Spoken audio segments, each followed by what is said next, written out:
Hello guys, स्वागत है आपका अपने YouTube channel learn with Aarti ma'am में। हम लोग कृष्ण भक्ति शाखा में आपके सनकादि निम्बार्क संप्रदाय पढ़ लिया था। आज हम लोग पढ़ेंगे वल्लभ संप्रदाय। इससे पहले आप चैनल पे नए हैं तो चैनल को जरूर सब्सक्राइब कर लें और जितने भी ज़्यादा हो सके इसे शेयर करें। कोई भी टीजीटी पीएचडी एलटी की अगर तैयारी कर रहा है तो हमारे चैनल से जुड़ सकता है। तो चलिए आज स्टार्ट करते हैं आज का वीडियो। वल्लभ संप्रदाय, वल्लभ संप्रदाय कहें या रुद्र संप्रदाय कहें इसे, ठीक है। चाहे आप वल्लभ संप्रदाय या रुद्र संप्रदाय लिख कर आए तो आप ये नहीं सोचिए कि वल्लभ संप्रदाय अलग है रुद्र अलग है। तो आपका वल्लभ संप्रदाय और रुद्र संप्रदाय एक ही है और इनके जो आपके आचार्य हैं वो आपके वल्लभाचार्य हैं, ठीक है। आचार्य कौन है? वल्लभाचार्य है। और जो इसका दार्शनिक मत है वो शुद्ध अद्वैतवाद है। दार्शनिक मत शुद्ध अद्वैतवाद। तो इतने पॉइंट्स हैं इसके, याद रखिएगा इसको।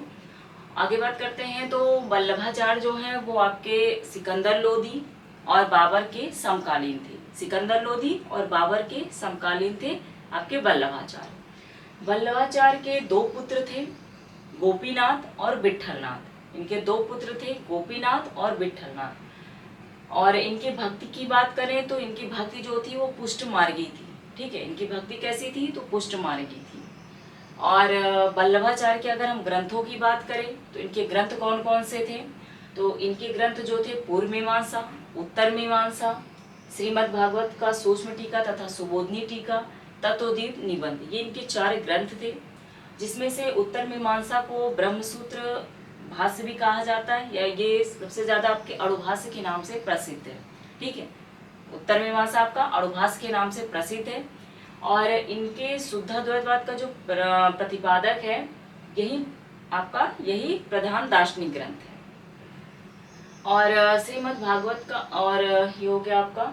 उसके बाद अणुभाष्य जो है आपका वल्लभाचार्य का अधूरा ग्रंथ है, ठीक है। वल्लभाचार्य का अधूरा ग्रंथ कौन सा है? तो आपका अणुभाष्य है। इसे पूरा किसने किया? तो विट्ठलनाथ ने, इनके पुत्र विट्ठलनाथ ने पूरा किया। इनके पुत्र विट्ठलनाथ ने इसे पूरा किया। और बाकी अष्टचाप कवियों की स्थापना जो है आपके विट्ठलनाथ ने 1565 में किया। जिसमें अगर हम बात करें तो 4 इनके पिता के यानी वल्लभाचार्य के शिष्य थे और 4 इनके विट्ठलनाथ के शिष्य थे। तो इन्होंने इनको मिलाकर अष्टचाप की स्थापना किया था, ठीक है। तो 1565 में विट्ठलनाथ ने 4 अपने पिता के और 4 अपने शिष्य को मिलाकर अष्टचाप की स्थापना की थी। तो ये अष्टचाप कवि कौन कौन से एक बार देख लेते हैं। सबसे पहले इनके पिता वल्लभाचार्य की बात करें तो इनके जो 4 शिष्य थे वो आपके थे कुंभनदास, सूरदास, परमानंद दास और कृष्णदास। और इनके शिष्य की बात करें तो इनके शिष्य जो थे आपके गोविंद स्वामी, छीत स्वामी, चतुर्भुज दास, नंददास। गोविंद स्वामी, चतुर्भुज दास, नंददास और छीत स्वामी, ये 4 शिष्य इनके थे। तो इनको आपके आ जाता है कौन से जो है आपके अष्टचाप कवियों में नहीं आते, क्वेश्चन आपका बन के आ जाता है। तो जरूर माइंड में रखिए ये अष्टचाप कवि पूरे आपको अच्छे से रटे होने चाहिए, ठीक है। कौन कौन से और प्लस वल्लभाचार्य के शिष्य कौन थे और विट्ठलनाथ के शिष्य कौन थे, तो ये आपको अच्छे से रटा होना चाहिए। फिर से देख लीजिए एक बार। वल्लभाचार्य के तो कुंभन दास, सूरदास, परमानंद दास और आपके कृष्णदास। विट्ठलनाथ के गोविंद स्वामी, छीत स्वामी, चतुर्भुज दास और नंददास। एक बार फिर से देख लेते हैं पूरा। तो वल्लभाचार्य जो थे ये सिकंदर लोदी और बाबर के समकालीन थे। इनके 2 पुत्र थे, विट्ठलनाथ और गोपीनाथ। और इनके जो ग्रंथ है वो पूर्व मीमांसा, उत्तर मीमांसा या अणुभाष्य का है और सुबोधनी टीका और तत्वद्वैत निबंध, ये इनके 4 ग्रंथ हैं। उसके बाद इनके अष्टचाप कवि कौन कौन से हैं? तो कुंभन दास, सूरदास, परमानंद दास, कृष्णदास, गोविंद स्वामी, छीत स्वामी, चतुर्भुज दास, नंददास, ये आपके अष्टचाप कवि हैं। आगे हम बात करते हैं वल्लभ संप्रदाय में ही आपका सूरदास के बारे में। सूरदास आपके कृष्ण भक्ति शाखा के हों या वल्लभ संप्रदाय के हों, आपके सबसे महत्वपूर्ण जो है लेखक हैं, कवि हैं। तो इनके बारे में हम अच्छे से पढ़ेंगे, इनके जीवन परिचय के बारे में भी, जो कि पूछा जाता है, चाहे इनके नाम से लेकर चाहे इनका जन्म स्थान हो, तो उससे क्वेश्चन आपके बनते हैं। तो उसको भी अच्छे से हम लोग पढ़ेंगे। स्टार्ट करते हैं। सूरदास का जो जन्म है ये बैसाख शुक्ल का यानी 5 तारीख बैसाख शुक्ल में हुआ था और दिन मंगलवार 1535 आपके विक्रम संवत में हुआ था इनका जन्म। ठीक है, तो 1535 विक्रम संवत में हुआ था इनका जन्म। और इनके जन्म स्थान के विषय में काफी मतभेद है। तो लोगों ने कई कुछ लोगों ने माना है कि रोनकता और गऊ घाट में इनका जन्म स्थान है, और बहुत ने आपका सीही माना है। अगर कोई लेखक ना देकर आपका सीधे पूछा जाता है तो आप सीही लगाओगे। बाकी अगर रामचंद्र शुक्ल, हजारी प्रसाद द्विवेदी या किसी का भी लेखक का नाम लेकर पूछा जाता है तो उनके अकॉर्डिंग ही आप, उनके मत के अकॉर्डिंग ही लगाओगे आप। ठीक है, तो देखते हैं इसमें रोनकता या गऊ घाट। रोनकता या गऊ घाट किन किन कवियों ने माना है आपका? तो श्याम सुंदर दास, रामचंद्र शुक्ल और हजारी प्रसाद द्विवेदी। श्याम सुंदर दास, रामचंद्र शुक्ल, हजारी प्रसाद द्विवेदी, इन तीन कवियों ने आपका जो है रोनकता या गऊ घाट माना है। तो याद रखिएगा, तीनों नाम भूलिएगा नहीं। ठीक है, श्याम सुंदर दास, रामचंद्र शुक्ल और हजारी प्रसाद द्विवेदी, इन्होंने रोनकता या गऊ घाट आपका माना है कि सूरदास का जन्म स्थान है। और सीही में आपका जो माना है एक साहित्य है, वार्ता साहित्य, इसके अकॉर्डिंग भी माना जाता है कि इनका जन्म सीही में हुआ है। बाकी डॉक्टर नगेंद्र और गणपत चंद्र गुप्त, डॉक्टर नगेंद्र और गणपत चंद्र गुप्त ने सीही माना है। ठीक है, गणपत चंद्र गुप्त और नगेंद्र ने और वार्ता साहित्य के अकॉर्डिंग सीही माना जाता है।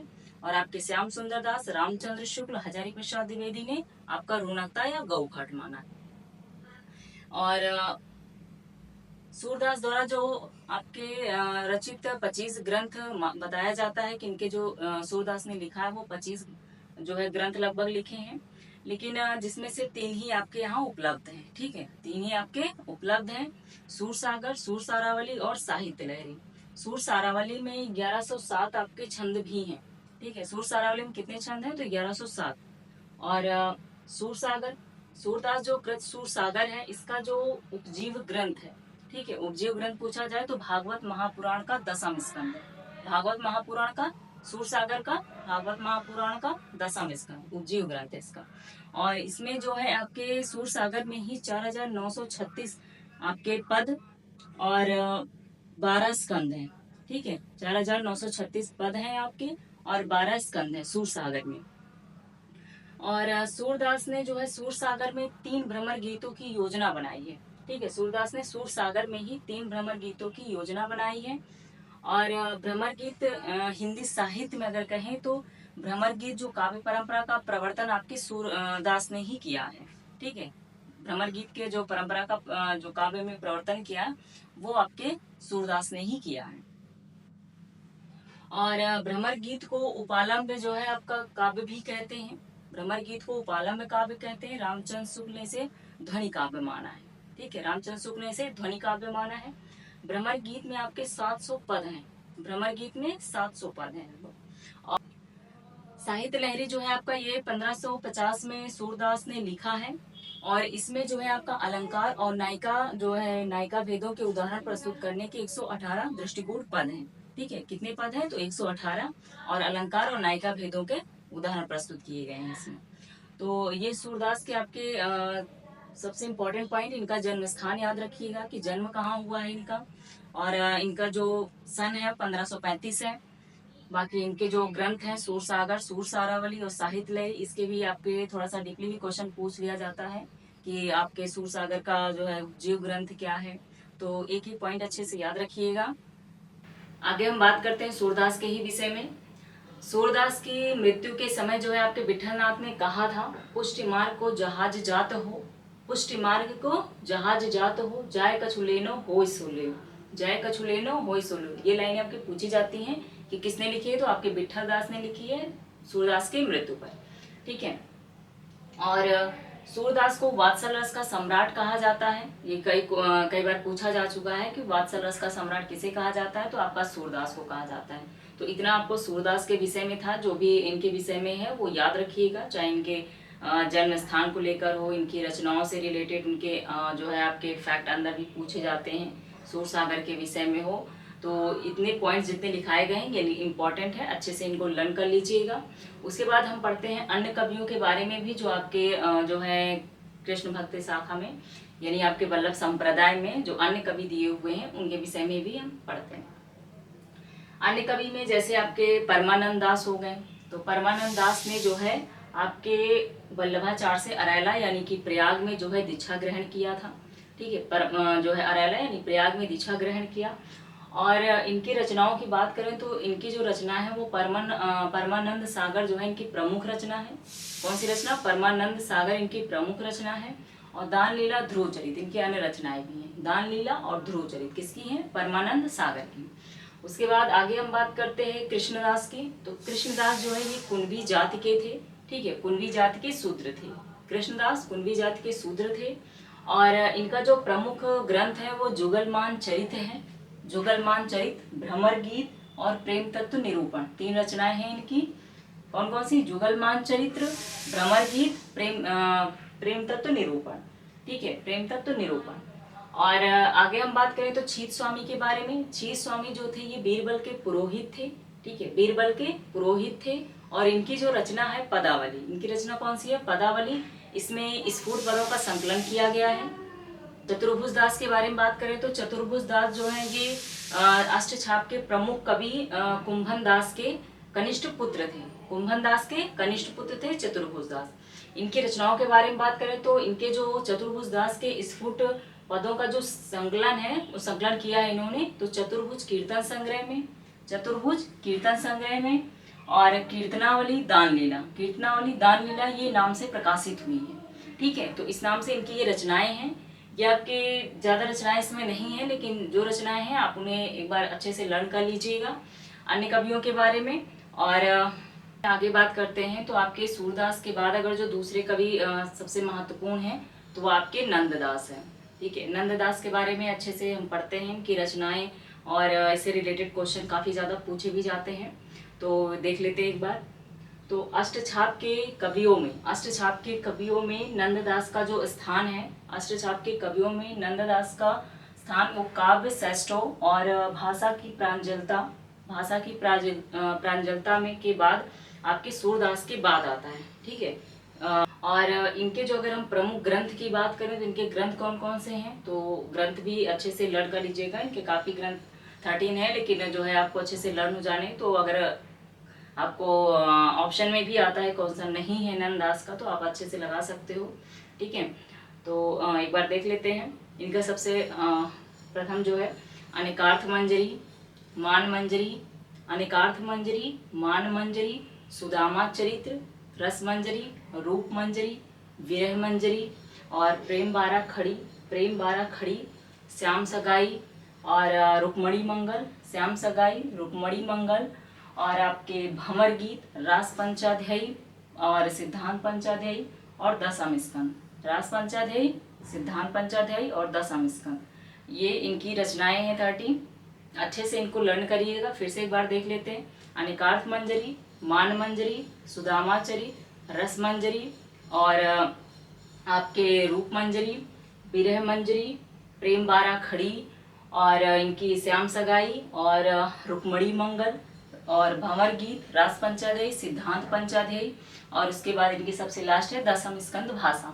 इसमें सबसे ज़्यादा आपकी भंवर गीत है, इम्पॉर्टेंट है, पूछी जाती है। और इसमें सगुण और निर्गुण के बारे में जो आपके उद्धव और गोपियों का संवाद है, ठीक है, तो इसे अच्छे से लर्न करिएगा। बाकी सभी इम्पॉर्टेंट है इनकी। और आगे बात करते हैं इसमें रास पंचाध्यायी जो है ये रोला छंद में लिखा गया है, रास पंचाध्यायी रोला छंद में लिखा गया है। वियोगी हर ने इसे जो है आपका हिंदी का गीत गोविंद कहा है। वियोगी हर ने क्या कहा, इसे हिंदी का गीत गोविंद कहा है रास पंचाध्यायी को। और नंददास के बारे में कथन है कि नंददास को जड़िया कवि कहा जाता है, तो इसमें कथन दिया गया है और कवि गड़िया और नंददास जड़िया, ये इनकी कथन है। तो इनके बारे में कहा गया है। तो आपका अगर पूछा जाता है कि जड़िया कवि किसे कहा जाता है तो नंददास को कहा जाता है, ठीक है। तो ये इनके पॉइंट थे नंददास के, जो कि बहुत ज़्यादा इम्पोर्टेंट भी हैं। और इनके अष्टछाप कवियों में इनका सूरदास के बाद स्थान है। उसके बाद इनके रचनाएं हो गई आपकी, ठीक है। और इनका जो रास पंचाध्यायी वो रोला छंद में लिखा गया है और इन्हें जड़िया कवि कहा जाता है। बल्लभ संप्रदाय आपका कंप्लीट हो गया है। तो इसमें जो जो इम्पोर्टेंट थे वो मैंने लिखवा दिया है आपको। वीडियो अच्छी लगी हो इसे लाइक ज़रूर करें और जितने ज़्यादा हो सके शेयर करें। और अगर चैनल पे नए हैं तो चैनल को ज़रूर सब्सक्राइब कर लें। Okay guys, thank you.